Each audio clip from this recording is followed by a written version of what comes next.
भूर्भुवः स्वः तत्सवितुर्वरेण्यं भर्गो देवस्य धीमहि धियो यो नः प्रचोदयात्।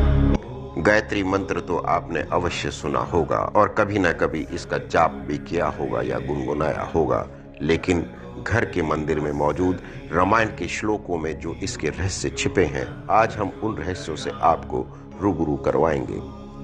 बहुत कम लोग जानते हैं कि जिन लोगों को गायत्री मंत्र पढ़ना आता है या जो इसका उच्चारण सही तरीके से करते हैं, उन पर इनका क्या असर होता है। गौर से देखा जाए तो हर पीढ़ी के लिए गायत्री मंत्र एक आशीर्वाद है, लेकिन बहुत कम लोग जानते हैं कि आधुनिक तकनीक के जमाने में भी अगर हम इसे ठीक से समझ लें तो अपनी संस्कृति के मामले में जहां हम पिछड़ते जा रहे हैं, एक ना एक दिन हम उस संस्कृति को सहेजते हुए दुनिया से आगे निकल जाएंगे। हमारे वेद पुराण और धर्म ग्रंथों में आज की तकनीक के रहस्य छिपे हैं। एक रहस्य यह भी है कि वेदों का सार कहा जाने वाला गायत्री मंत्र वाल्मीकि रामायण के 24,000 श्लोकों में मौजूद है।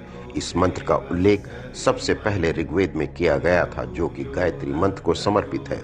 जिन श्लोकों से मिलकर गायत्री मंत्र तैयार हुआ है, उसे समग्र रूप में गायत्री रामायण कहा जाता है। ये कोई आम श्लोक नहीं है, बल्कि रामायण घटना चक्र के हिसाब से देखें तो ये रामायण के महत्वपूर्ण पड़ावों में गिने जाते हैं।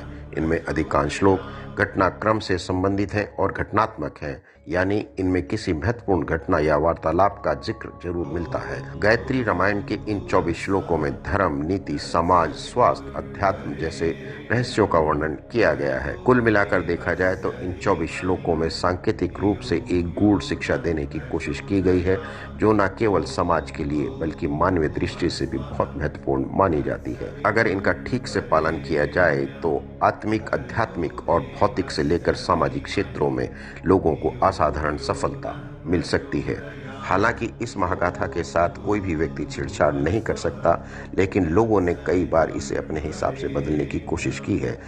इसकी जांच बड़ी आसानी से हो सकती है कि अगर 1000 श्लोकों के बीच बीच में कोई श्लोक हटाया गया है या किसी श्लोक में कोई बदलाव किया गया है तो उसका तुरंत पता चलता है। लोगों का मानना है कि गायत्री मंत्र वाल्मीकि रामायण भगवान श्री राम, माता सीता और भ्राता लक्ष्मण के जीवन की कहानी भर है, लेकिन अगर आप इसे गौर से देखेंगे तो इस आदि काव्य को जोड़ने वाली डोर गायत्री मंत्र ही है।